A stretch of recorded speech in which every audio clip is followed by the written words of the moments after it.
start off with the minutes are not published yet, so we will dispense with the approval of minutes and go right into vouchers.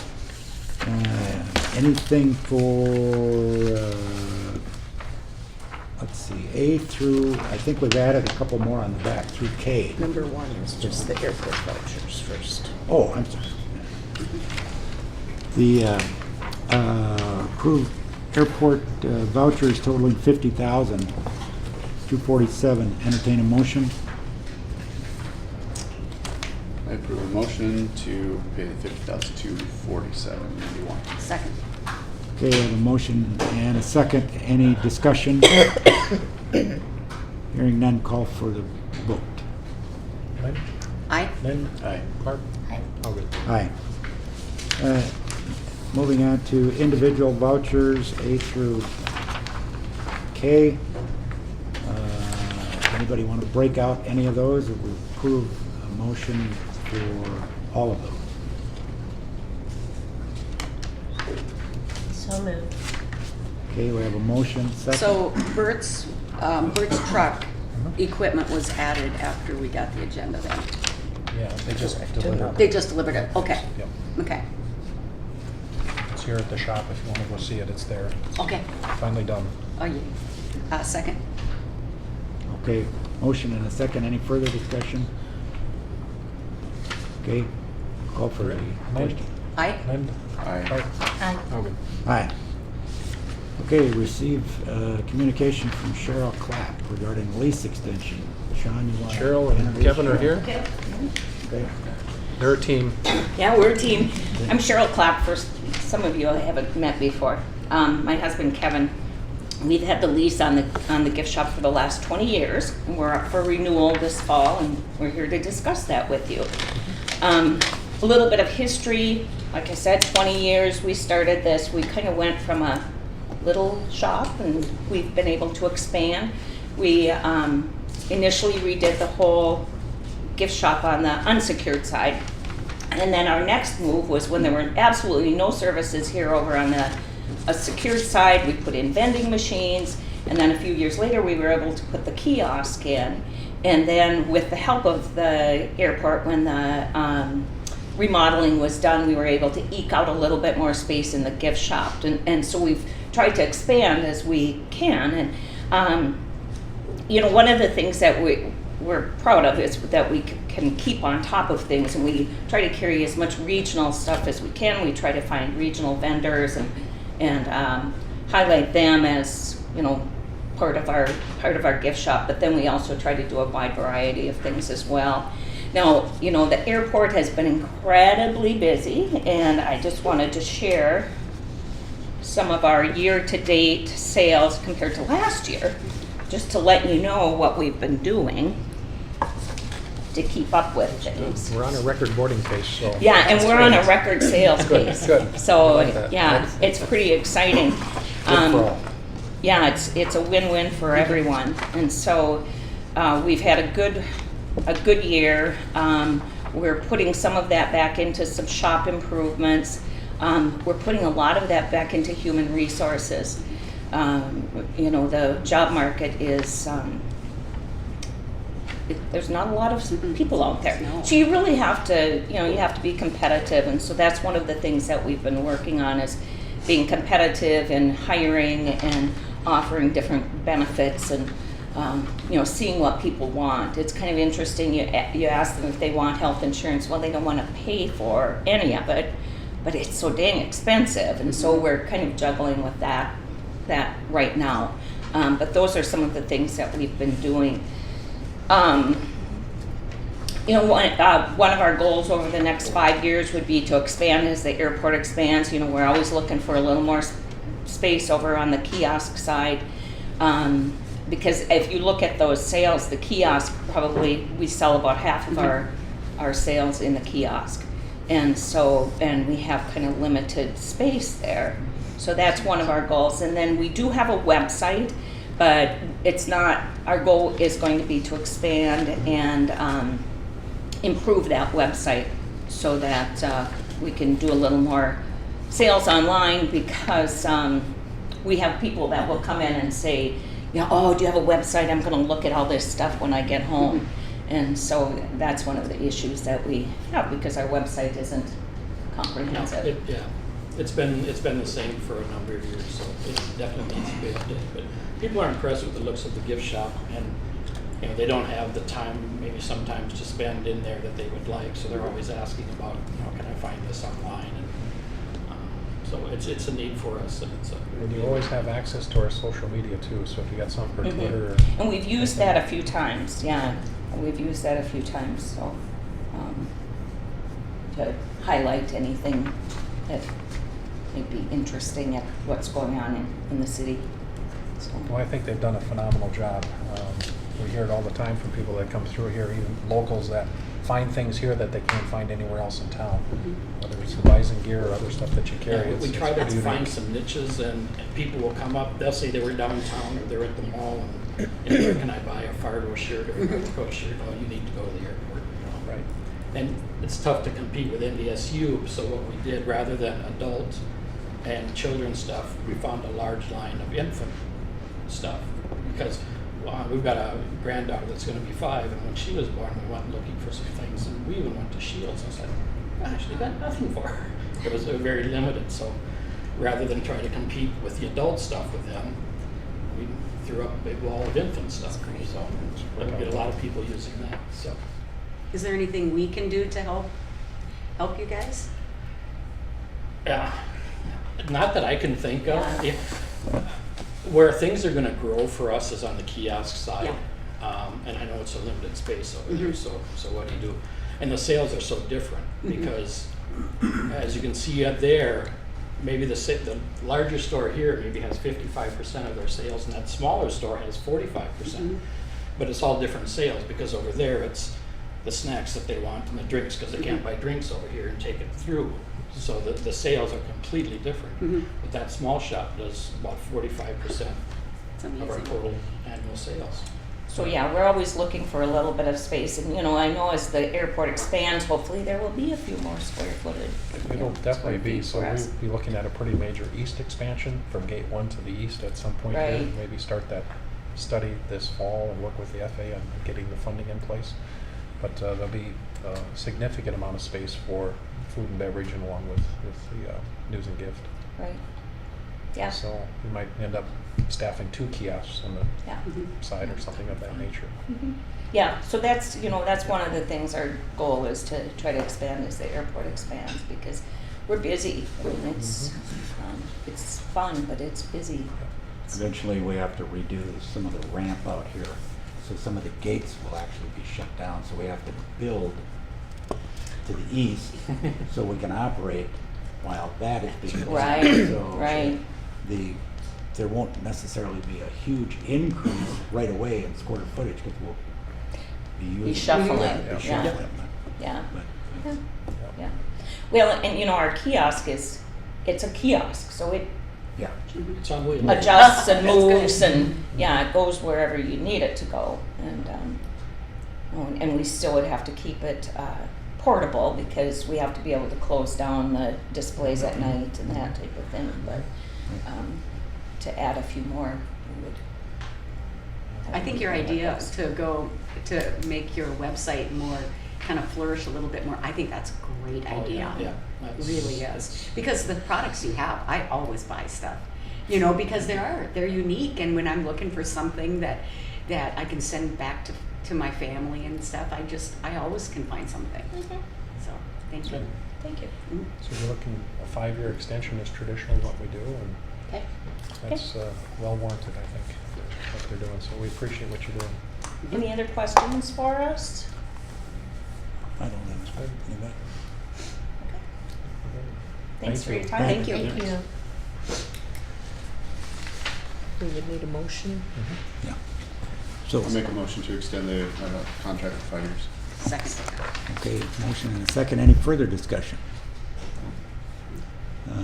Call for the question. All those in favor signify by saying aye. Aye. Aye. Opposed, same sign. Motion carries. Okay, Johnson Controls, security camera update. I Darren. think we That'd be you? Handed out a letter Darren got from the folks today, and kind of just self-explanatory. It's something that Darren's been monitoring for some time on our CCTV. Read the letter. It's no longer supported. It's reached the end of its useful life. So what they found is on Sourcewell, this is his publicly bid website, is they have all of the upgrades that we need to keep the system viable. So Darren, if you got anything to add to that? Yeah, I mean, we've been on, obviously not life support for a while, but it's 11-year-old server running continuously 24/7, and we've had hard drive failures and so on. What this replaces is just the server side. It doesn't touch the cameras. The cameras are fine, but the new server allows us to, when we add cameras or upgrade the system, we can put the IP cameras in, a real high definition and so on, as we do terminal expansion, or even if we want to add other cameras. So this keeps our existing system running just the way it is today. It just allows us future expansion to the newer cameras. They have a proposal. Nest cameras aren't They have a available. proposal. What's that? Nest cameras aren't available. There's about 36 cameras still in the building, yeah. Wow.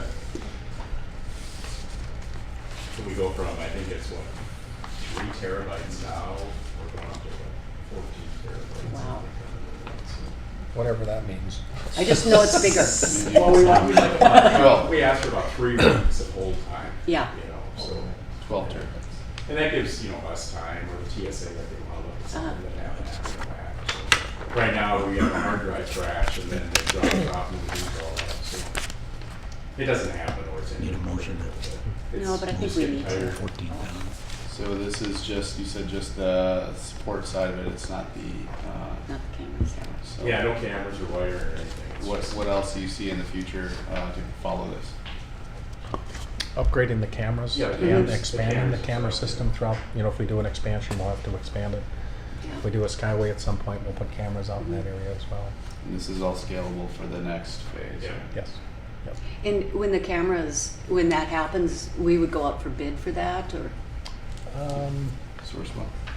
Okay. You I probably don't. go through the Sourcewell Okay. deal if we do. Okay. I don't know how many different kinds of cameras are compatible with this, but I assume it's Yeah, pretty flexible. well, yeah, it's. I mean, John's Controls merged with Simplex. Simplex with the original system. Okay. And that's how it's kind of evolved into where we are today. Okay. So. Yeah. I think it was Honeywell way back when, and then Oh. Simplex, and it's all Boy, that is way back. transitioned. So, Do you need a motion? yes, please. So moved. Second. Okay. Okay, we have a motion, a second. Any further discussion? That's a $14,000 approximately 14,798. upgrade, so. I don't know if we're talking about something that's 11 years old. I don't think anybody's got a cell phone from 11 years ago anymore. And, So, this will be put into a PFC application, so we'll recover 100% of it. Okay. okay, any further discussion? Call for the question. All those in favor say aye. Aye. Those opposed, same sign. Motion carries. Okay.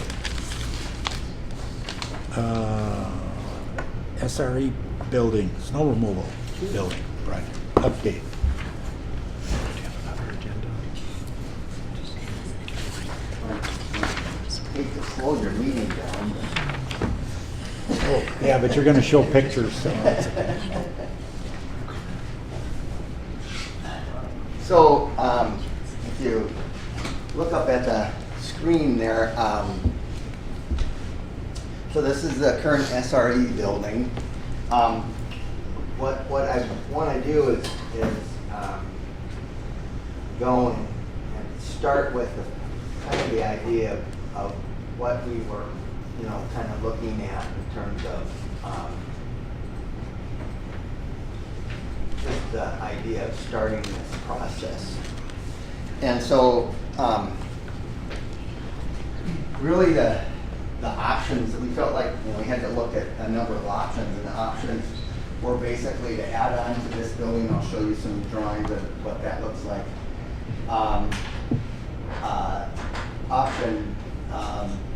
Then the next option would be creating a building that just handles the really big equipment.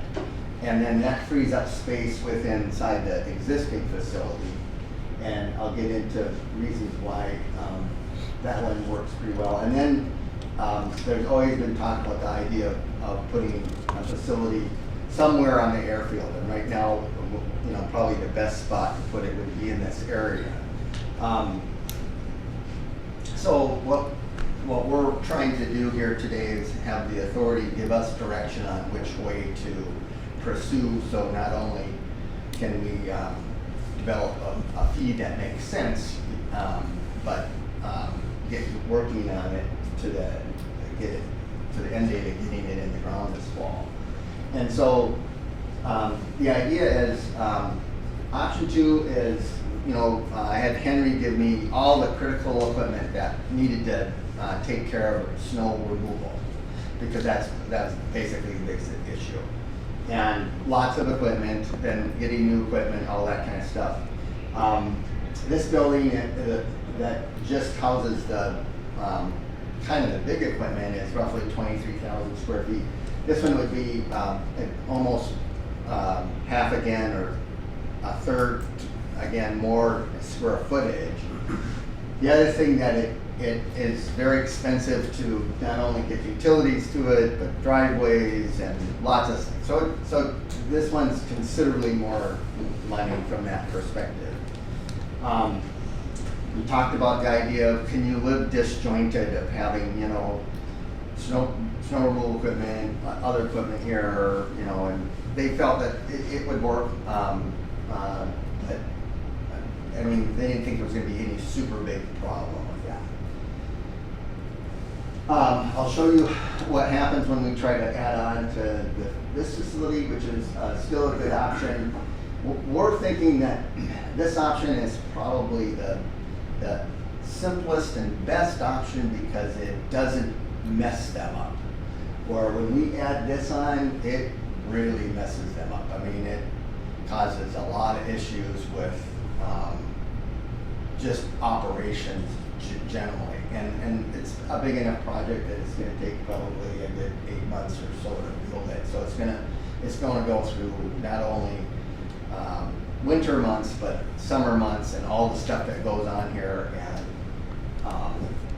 so it gets difficult. The other thing we end up doing is we spend a lot of money in the addition that you just don't really get anything for. I mean, trying to make, so one of the big things is the doors are too small because the equipment's got bigger. We don't even know if the equipment will get bigger than it is today. I can't imagine it would. At some point they got to figure out some way to stop it. So there's a lot of horsing around with that, and you spend a lot of money that you just really don't get anything for. The other thing we do is we cut up a big concrete slab that we put this addition on, and then have to basically concrete a bunch of room down here because we pushed it down now. So now we kind of put this in a greenfield site and pave around it, and we think that's probably a lot more efficient way to go. We don't mess up a bunch of pavement. We actually pave less when we're done, I think. And anyway, I'll show you what we're thinking there.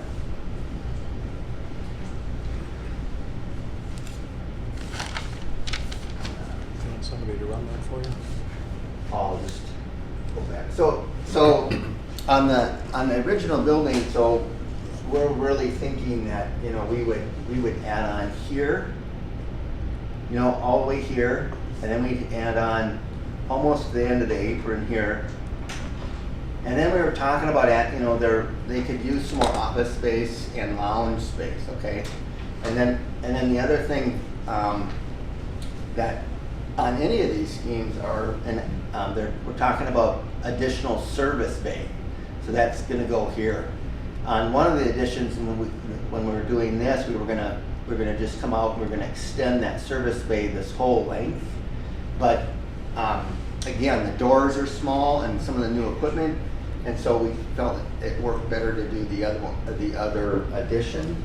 And you can see then we're just, you know, putting a building in this area right here, paving around it.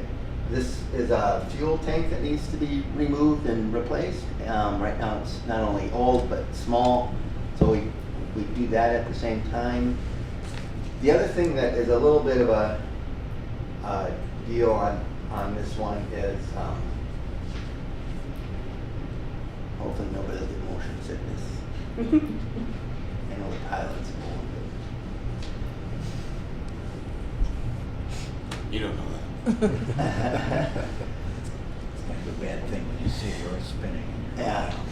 So there's a bunch of, there's a transformer and all sorts of stuff here that we really could use a little wider building. And so we could still, I think, stay within that thing, but we're coming to where we would have to move that big transformer, which would be difficult. I mean, anything can be done if we Pay for toss enough money at it.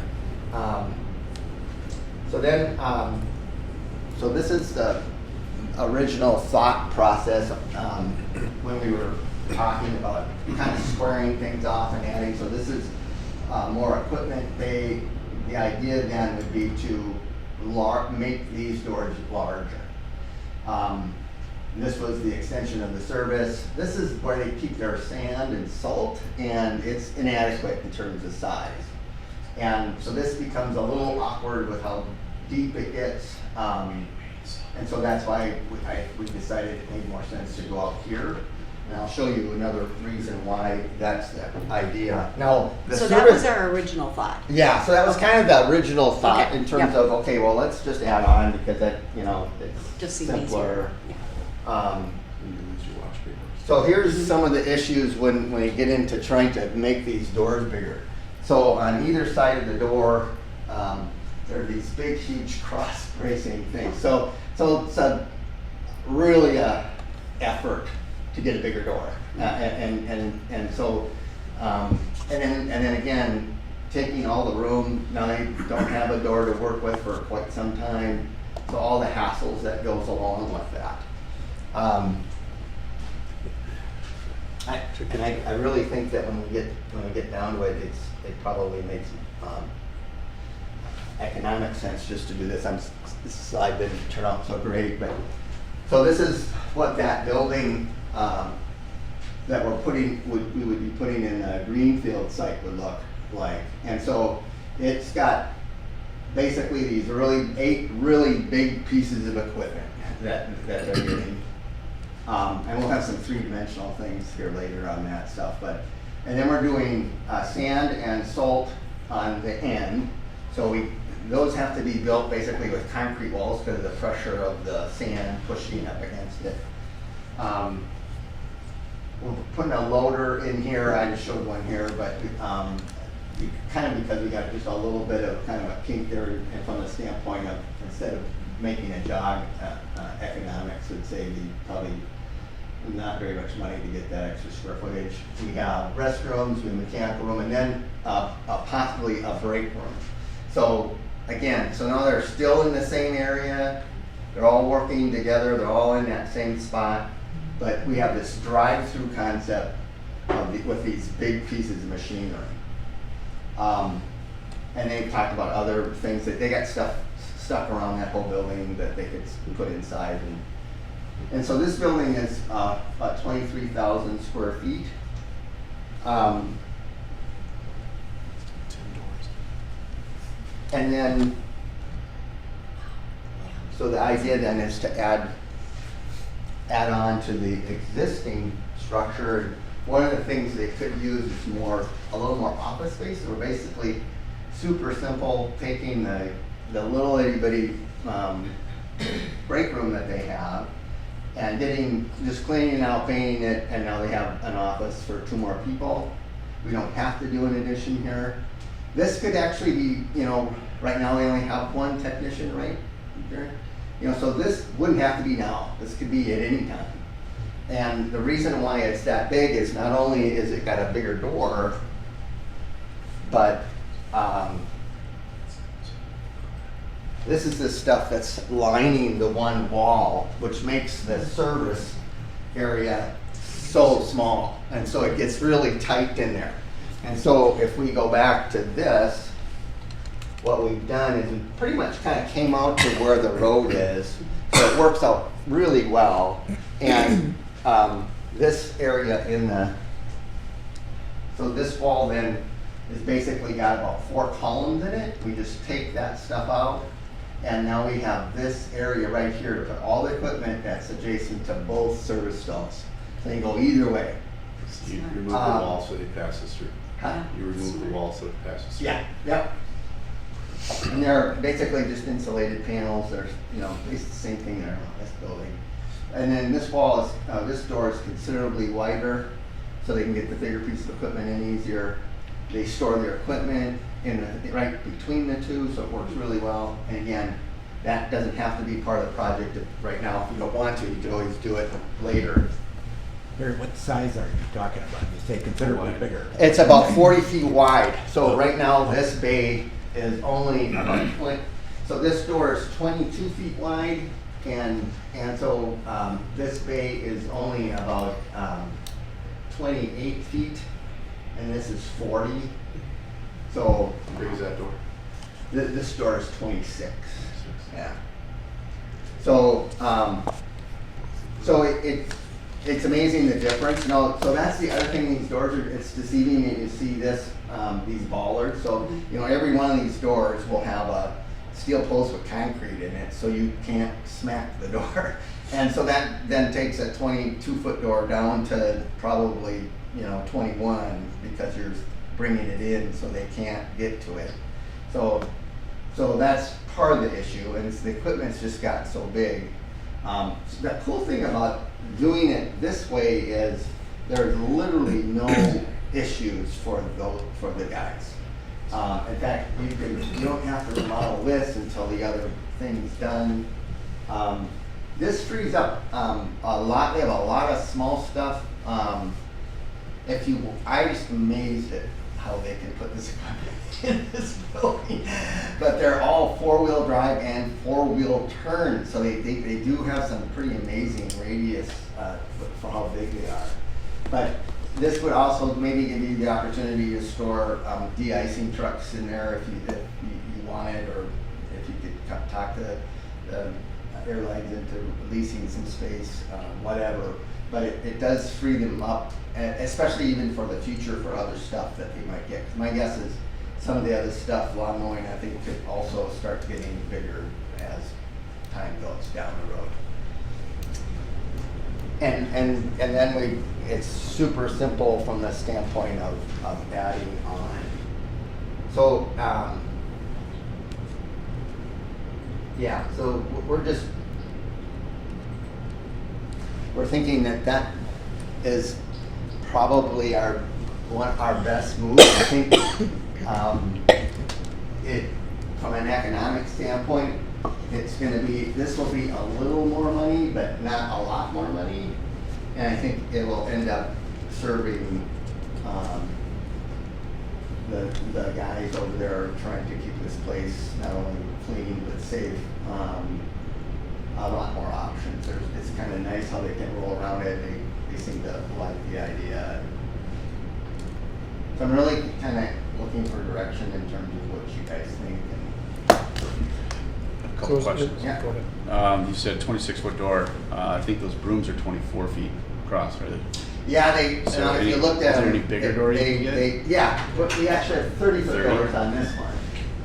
So now, if you look at they do the brooms only take 18 feet up because they go at an angle. Okay. So when they drive them in, they go at an angle.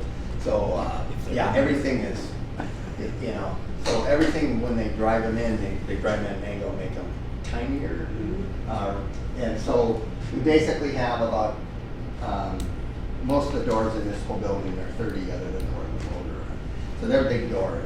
Right. That's the other cool thing today is you can get really, really good energy efficient doors. So you can get 3 to 4 inch thick insulated doors. So it's basically the same width as the insulated panel that's on the outside. The building that's here today, they, smart thing from the standpoint of they have basically about a 3-foot concrete wall where the structure starts to go up. So they basically took the foundation and brought it out of the ground. And I believe that was probably twofold. They burned dirt up against it, which I'm guessing back in the day that was their attempt not only to have durability on the lower area, so again, if a bumper hit the thing, it would hit a big concrete, 12-inch concrete wall, so that they would know that it shouldn't be there.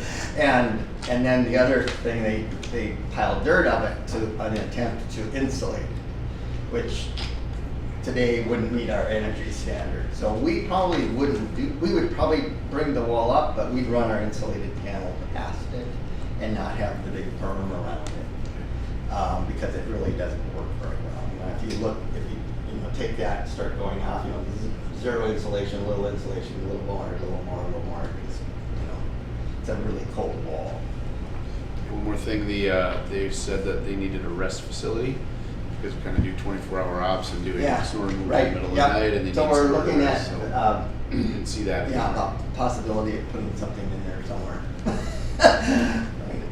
Trying to publicize that. It's allowable. Yeah. It's in the FA circular. Oh, yeah. To have a restroom. Yeah, they do. Rest Yeah, area. so they have. It's really interesting to see what they have right now. To go up. So you would go here. You go So up with- we have all this height because of the room. So over like the mechanical mezzanine and stuff, that would be the logical places where we're thinking we would put that. Okay. And yeah, and then even possibly maybe getting another exit out of it so it's a little safer. That kind of thing. Okay. So in the new building, you have drive-through with multiple Correct. doors. Did you look at the angled parking, drive in and park at angles? Does that We take did. more room? Yeah, they really liked the drive-through idea. And I guess today, with the technology that they have with garage doors now, we basically can make the building as energy efficient as it would be if it just had 2 doors versus 8. The other thing, right now we're trying to keep it as narrow as we can to keep some room around it. And we would need to go a little wider than if we were going to do the diagonal thing. We certainly can do that. Terry, I understand you did some consultation with Henry and the crew that's actually going to work there. Right. They're the closest to it, and we'll give you the best information. But I'm curious as to the difference in cost between the east side one. You said it was more expensive because we have to build a lot of infrastructure. Yeah, I think it'd be, so, I think if everybody had their druthers, they wish they probably would have built that there at the beginning, maybe. This gets not only half again larger, but all of the stuff to make it work really gets expensive. So, the idea is and we just popped it in here, this is a fence. The idea is to have a fence butt on either side of it. And so, we have this little frontage road or kind of thing that runs around the perimeter of the airport so they could get onto that. So, this would probably be back a little bit and we'd have enough room to park a vehicle before we got to the road. But then just the utilities to get there and drives to get there, it'd be considerably, I'm guessing it could be almost close to twice what the other building would cost. Then, would the current maintenance facility still be occupied and be used for maintenance bays and the Yep. like? So now you Yep. have a split operation. Correct. Yeah, we kind of, this is kind of split, but not really. Yeah. It's all in the same spot. Walkable. And realistically, basically the equipment in here, like right now, isn't being used. So it's just sitting there.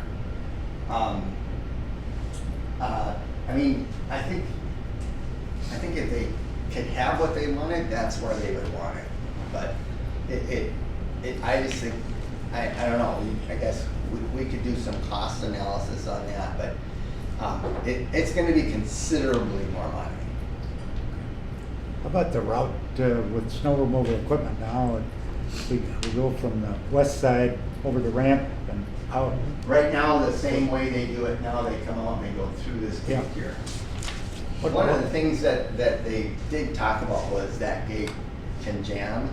So that might be something to look at in this project, just try to figure out how to improve the gate, because they've had issues with it icing up and not opening when they need to get through. That's a separate project. I mean, Dakota Fence was told to do whatever they need to get Yeah, that fixed right, today. exactly. What we need to do, in my opinion, is to update the east side of the gate so that we can get our cover through there.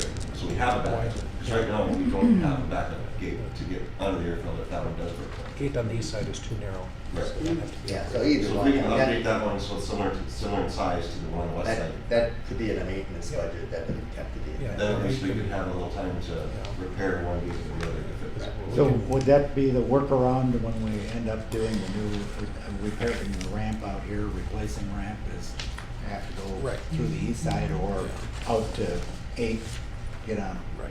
east-west Vermont? Yeah, and we can do that today if they Yeah. want. Yeah. Widen the gate. That's different. So at what point will you engage the FA to review eligibility?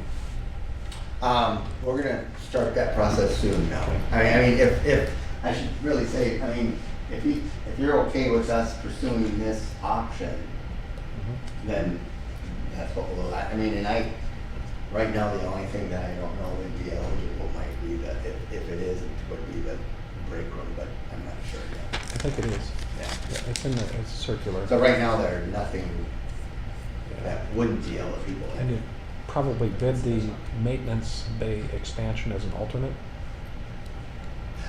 Could, absolutely, Sean, yeah.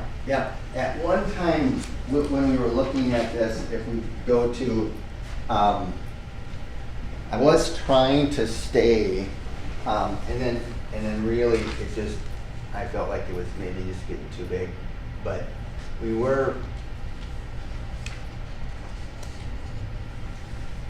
we just added on to Walworth Truck Center, and we did a 5-bay addition, and we did a 7-bay addition, and basically, you know, the great thing about AutoCAD is you just copied over that, it done, you got it on a building.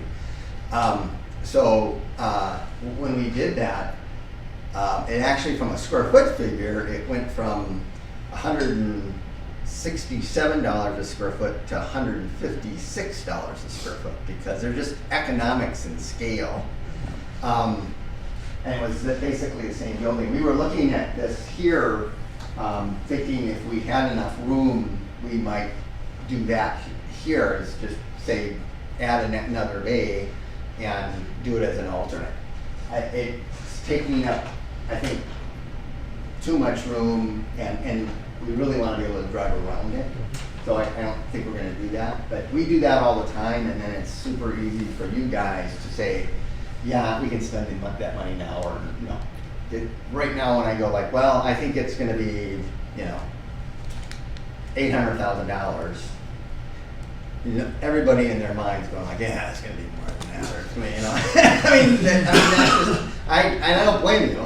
And so when we have a number in front of us, it's easy to say yes or no. I mean, just a lot easier. But that would be a good idea, I think. Yeah. I like the addition, I like the two shops being together, then you have the economy of I having, do you too. don't have to buy double tools and you know, Yeah. all the weird stuff, and it's all in one spot, and then they can go back and forth, but I just want a bigger door there. So you never know how big these equipment is gonna get. Yeah. Let's build it right the first time. Yeah. Put a 30-foot door in there and we'll be good Yeah. for a while. Yes, that work for you? Definitely good doors. He's all One of us about that work on He's it, all so. about the big door. And Terry's right, like if, funds were unlimited and we just wanted to wipe that building out and build a new facility, I put it on the fence line by the vault there by the south of town and bring the fire department over and have them and us, we're all under one roof. But, That's just not it's an not feasible. Yeah. But And another honestly- option is definitely building a new facility right to the south of our shop, I think is the best. Yeah. You better, you know, we could move over there to the tower and build another shop over there, but then there's a little different. We'll have something that we need will be in the other. building. And the building that you have is really well built. You know, they have some issues with the skin on it because they're old. and that's easy to replace.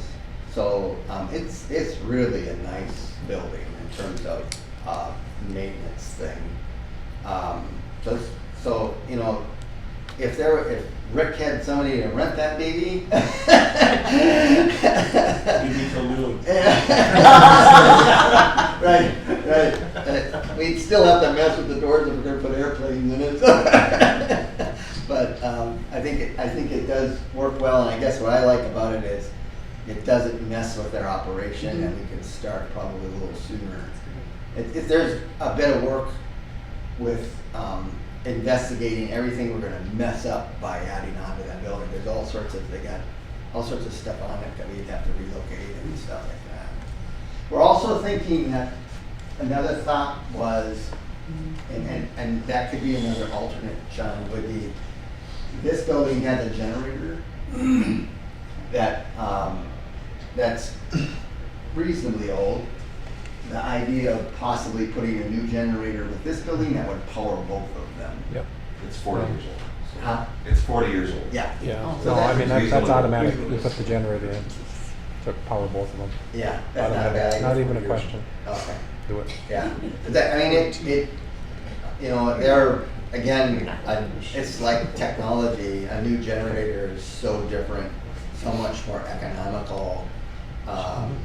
So I thought that was a smart move, and Yep. that's kind of the idea. Yeah. Do it. That's the other thing we could do is, you know, we have that kind of extra bay.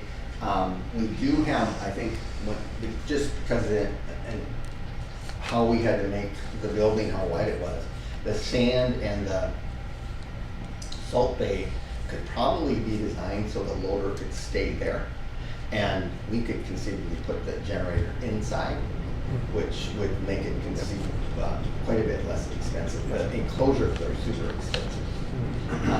So we could put that inside the building, and then it's out of the elements, and it'll last even longer. So that might be something to think about.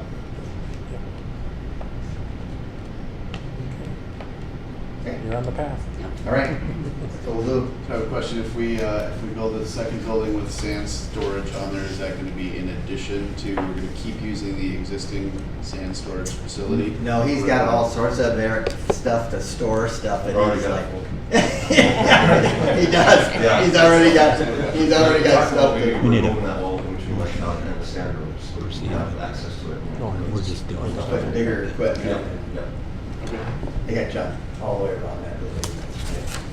They can get out of the way. Okay, thanks. Thank you. Gary. Thank you. Item number 6 is budget. Sean? So you got the preliminary budget before you. I think the first we'll look at is the expenses. Top corner, it's 561, divisional budget detail report. Got the full-time staff and so forth. So we did fill the position that we've had in the budget for the EO3 for a number of years. That was filled. Craig Kaler just started last Friday. I have put another full-time EO3 in that line item. As we increase with operations and cargo, it's good to just have that there, as we struggle sometimes to find the temporary equipment operators that we need in the winter. So we employ them year-round. It seems to work out a little bit better. We also have in there another full-time building attendant, which has been in the budget for a number of years. At some point, we'll probably have to fill that position as well, especially if we do an expansion at some point in the future.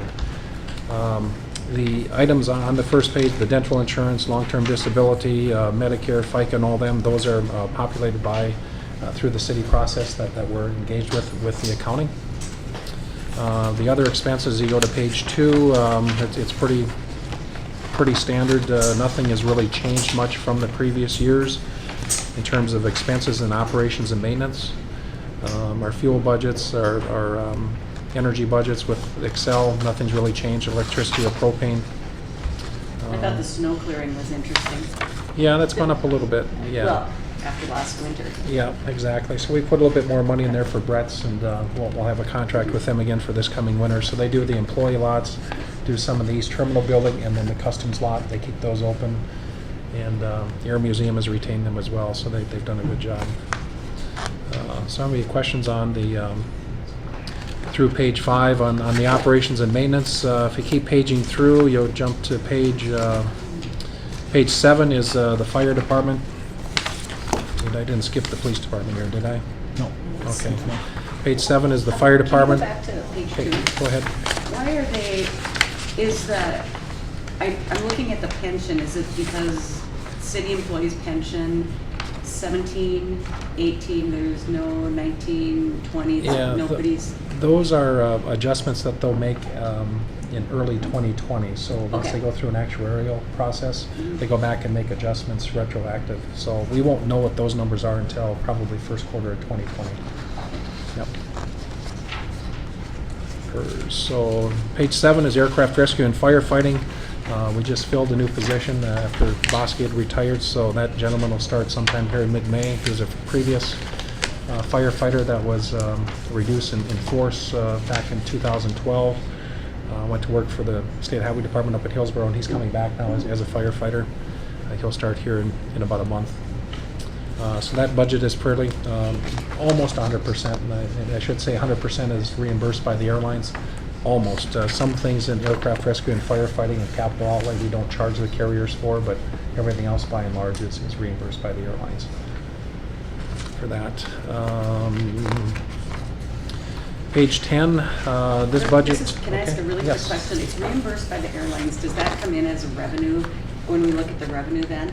Yeah, there'll be. So, because I line know item. there's multiple revenue sources from the airlines, so. Yeah, there'll be an amount in there that will reimburse us for that cost. Okay. Yep. Let's see, page 10, this is populated by the Fargo Police Department for the TSA required armed guard at the checkpoint. And once again, the airlines pay 100% of that cost, whatever that is. So they've populated this for 2020. Page 13 goes into the improvement fund account. What's independent boards? Independent boards. Bottom of page 10. Bottom of page 10, independent boards. We would be considered independent, I suppose, with maybe the Fargo Dome and probably the library board and others. We're classified in the comprehensive Yeah. financial process, the accounting process with those other independent boards. Okay. So like the Fargo Dome, the library board, Mhm. I forget who else that they have in there. Let's see, page 13. This is the improvement fund. So where you see 563, 7004, those are non-federal projects, but it doesn't mean that they're not PFC relatable. We've increased some things there. We're looking at doing a car rental ready lot reconstruction that's immediately on the west side of the terminal. Mead and Hunt is working on an estimate for that. And then we also are budgeting for in here things that are not eligible in the cargo area expansion that we'll be working with the FAA as that design process goes on. Possibly some water, possibly some sewer, and there could be some other things that they may not determine to be eligible. So we've budgeted for those things. So we skip through to page 15 are the AIP funded expenses. The big item on there is 21 million in construction projects. We've put down 16 million for the cargo apron expansion. That's the best estimate that we have now. I put down 5 million for snow removal equipment. Terry, hopefully it's less, but it could be more. But 5 hopefully will go a long ways towards what we're doing. We don't have that budget prepared, but we're putting a place name on for that at this point.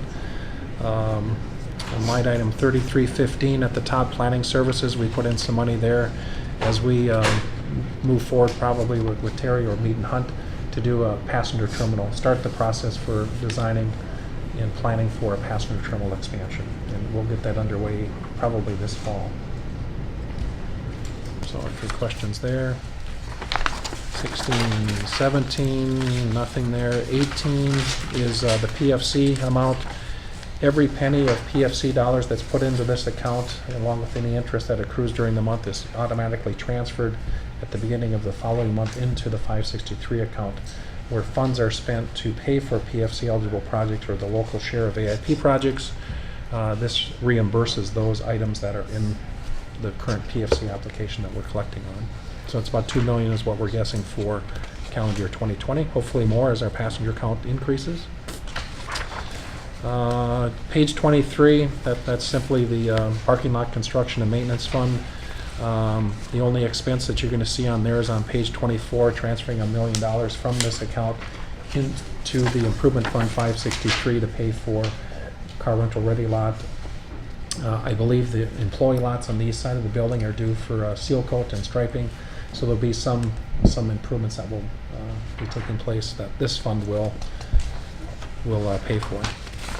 Is there any questions on the expenses as you go through? There's a lot of blank pages with zeros on there, but any questions on that? If not, you can look at the revenue side. Once again, fairly self-explanatory with interest in the 561 operations and maintenance account.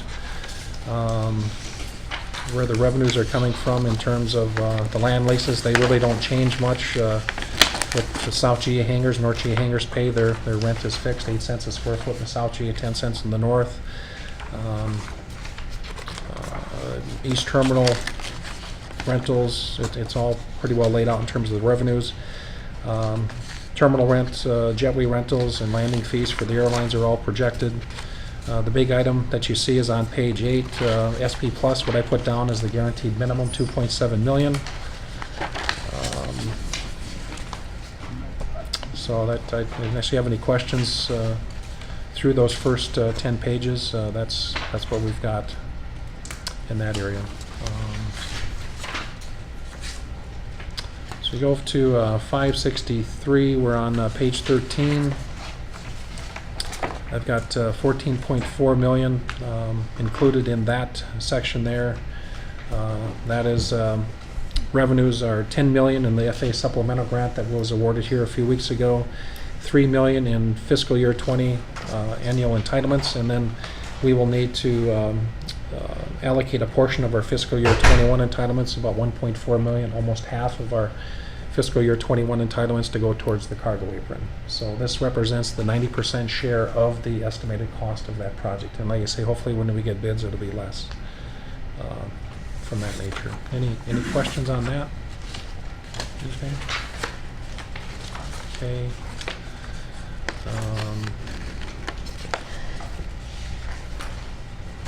The enterprise funds, if you look on page 14, these are transfers into the improvement fund. I mentioned the 1 million from the parking lot construction and maintenance fund coming in, the 2 million from the PFC fund that would come in that you saw on the previous expense side, and then 5 million potentially from the operations and maintenance reserves into the improvement fund for the snow removal building to cover those costs until we get our grant funds. And then for anything in the cargo project that is determined to be not eligible by the FAA, that in all totals $8 million that we could transfer into the fund. Any questions on that? Okay. Yeah, property taxes are set. The 2 mills would generate $1,126,000. That's the best estimate that they have right now between the city and the county for calendar year 2020. You'll see that is on page 15. That's the property tax amount. That's the estimate that we received. On page 17, you'll just see the $2 million in the PFC that you saw on the expense side just coming in. That's where that comes from. And then on the 569 account, the parking lot maintenance and construction fund, all you'll see there is interest, basically, is that we're estimated to receive on that fund. It's in a money market account getting just under 3% interest right now. So any questions on that? I guess if there's any significant changes, I can bring that back to you as the budget process goes on. You know, it's June, there's a lot of year left. There could be some things that change between now and the end of the year, and if they do, that anything that impacts the projected budget for 2020, we'll bring that back to you. Great job. I do zero-based budgeting. I don't know, I start with, for every dollar comes in, where do we spend it or save it? Mhm. And I just do zero. Everything zeroes out, and we just start over again. And you That's- review most of this? Or Yes. Yeah. Yeah, put all the budget together, so. Great job. Yep. fairly straightforward. This is the beauty of the accounting system that we're using. It's very simple to use, and not to say that we can't replicate that in another program at some point in the future, but all the history is there, and it works really, really well. So with your concurrence there, that's the preliminary budget for 2020. Okay.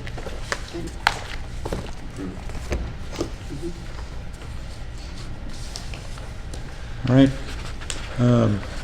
Moving on. No other questions. Number 7, certify the mill levy. Board of Commissioners. Okay. As per century code. So I engaged Mike Montplaisir, as I do each year, from the county, and we need to certify a dollar amount, and he concurred on last Friday. So we would certify $1,250,000 not to exceed 2.0 mils. That's the language that we would use. $1,250,000 not to exceed 2.0 mils for 2020. So we send the certification per your approval to Kent Costin, and they put it into the system, and the county does as well. Okay. Need a motion? Yes. So moved. Okay. Second. Second. Any further discussion on that? Hearing none, call for the question. All those in favor say aye. Aye. Opposed, same sign. Motion carries. Number 8, airport security construction. Okay, in construction, Jeff Klein wasn't able to join us today, and Darren and Jordan can add in there if they do, but I believe the Dakota Drive project is almost completed. They were doing striping yesterday out in front of the terminal, all the crosswalks, maybe a little more striping to do, but are you aware of what's left? That's about it. Yeah, seating and stuff, so they did a phenomenal job. This Interstate was a top-notch contractor, along with Northern Improvement, that did the reconstruction of the road that leads up to our access gate on the west side. So Jeff will be putting together final payments for those projects here over the next few weeks, but yeah, they did a good job with that. As far as security, do you want to share anything on the new machine that we might be getting? We think a new machine, and Mr. Negron, who wasn't able to make it today, mentioned it at our previous meeting, but I think he might have mentioned it last meeting, but now we got confirmed that whatever the contract was negotiated nationwide, we're slated to get our new X-ray machine so this year. hopefully But he doesn't know October. the specifics. Yeah. So we're designated for that. At the conference I was at in Boston last week, the AAA annual conference, a lot of discussion about putting real ID notifications at your checkpoints, and we'll work with Darren and the TSA to notify the public about the requirements for real ID. There's a large article, I believe, in the Fargo Forum today about real ID and what that means and what you need to bring to the DOT, but I think it's October 2020. If you're not in compliance, you won't be able to fly. You can always use a passport, but if you don't have a passport, your real ID has to be in place from here. A lot of the, as far as other construction, Jeff is putting together a proposal for the reconstruction of the car rental ready lot that's on the east side of the terminal here.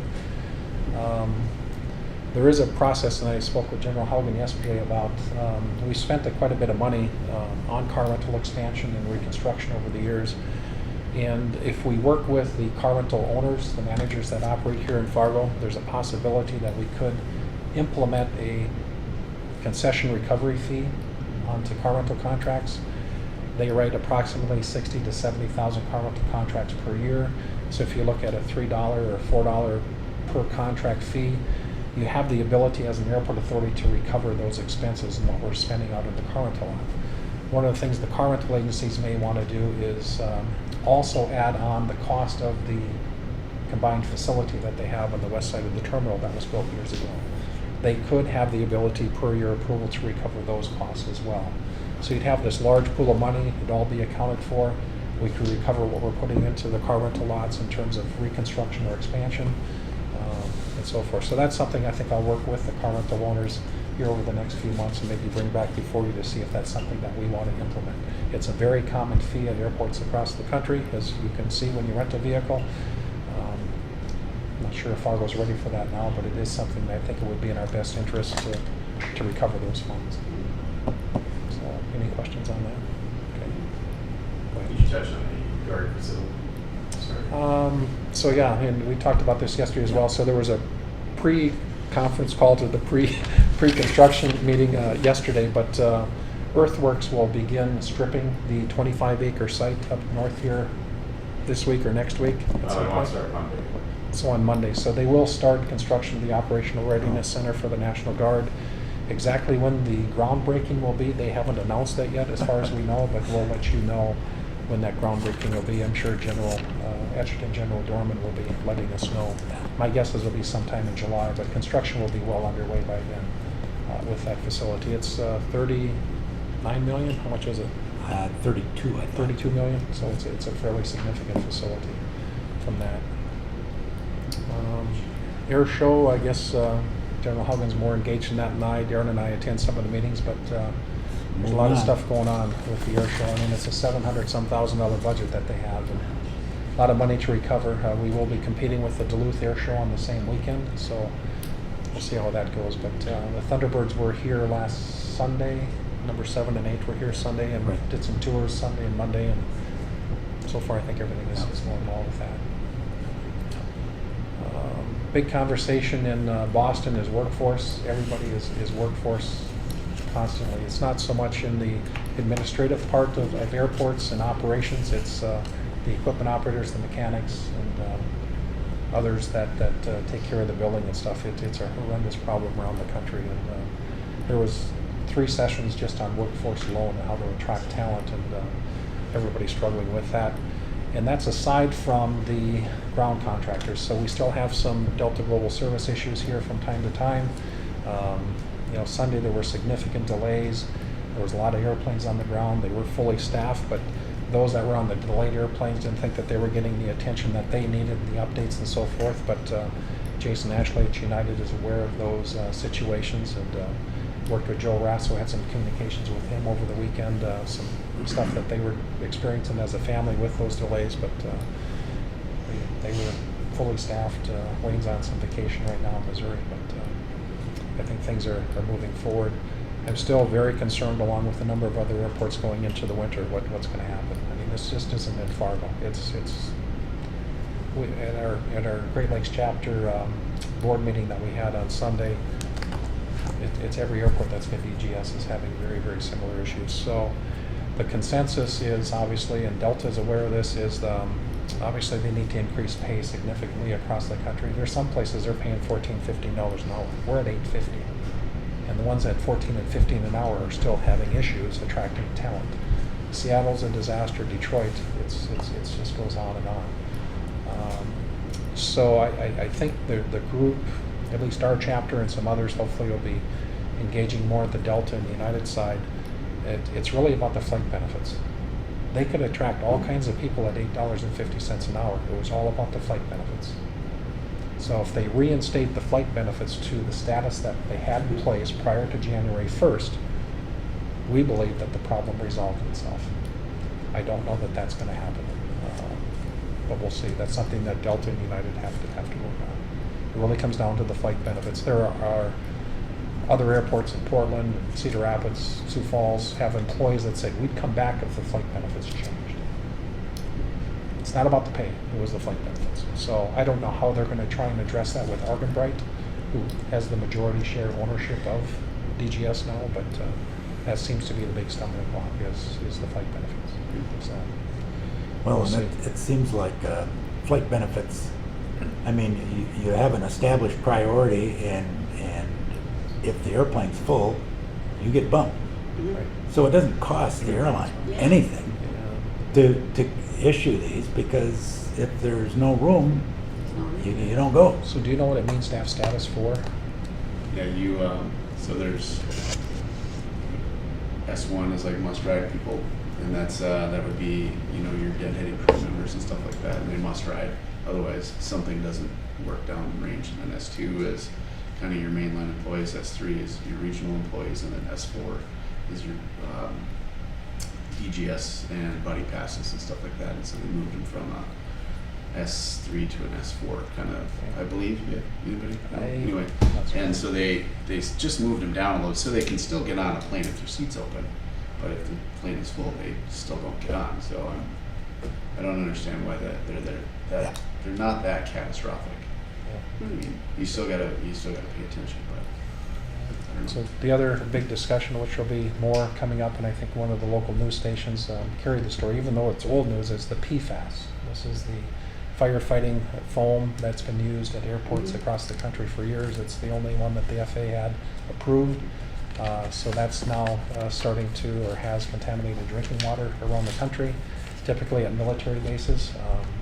KVLY, I think, did a story here not that long ago that the Guard responded to. They haven't confirmed anything in the drinking water here. I don't know if there's testing going on, but PFAS is something that the industry is going to be dealing with now and more severely, I think, into the future as communities and the EPA and others try and understand what it's all about. So the FAA administrator put us on notice on that during one of the sessions that we had. So we've changed our foam here to something that's more environmentally friendly, I guess. It's FAA approved. But the FAA administrator that spoke to us, Kirk Schaefer, said they've looked at what they use in Europe, but it's not effective. They won't approve that in the US. It takes, when they apply that foam to a fire situation, it takes maybe 2 to 3 times longer to be effective. So they don't believe that that's a solution. So. No. So the industry is working on it, but what airports and Guard units and others are using across the country is the only thing that's approved. And but like I say, we did change ours. The fluid that we had that contained it, we sold to the West Fargo Fire Department. They will use that, I guess, if they have tank issues or whatever, like we helped them with here a few months ago. So. When you're on fire, you want the best foam there. Right? Yeah. Right. Time is of the essence. So it's so many parts per trillion, and I don't know how it all works, but some of the scientists understand it better than I from there. Well, it's the training aspect of using the foam Right. that has to be fixed, not the every once in a 1,000-day incident that may happen. So Darren and I and Jeff Klein, along with Mead and Hunt's specialist in environmental and basically de-icing fluid, Dean Naricos, came up from Austin, Texas. We spent some time at the wastewater plant with the leadership over there trying to figure out ways to mitigate our de-icing fluid runoff situation here. As we move forward with the design of the cargo apron, one of the big things is to capture as much of the glycol runoff from FedEx and UPS into an area and then figure out what to do with it. Do we treat it on site? Do we work out an arrangement with the wastewater plant where it can be hauled to the wastewater plant or metered to them in a very slow fashion at a cost? I think the big revealing thing during our last conversation is that as the wastewater plant improvements take place, they'll be adding digesters. And I think they'll have digesters available maybe in 2021 or 2022.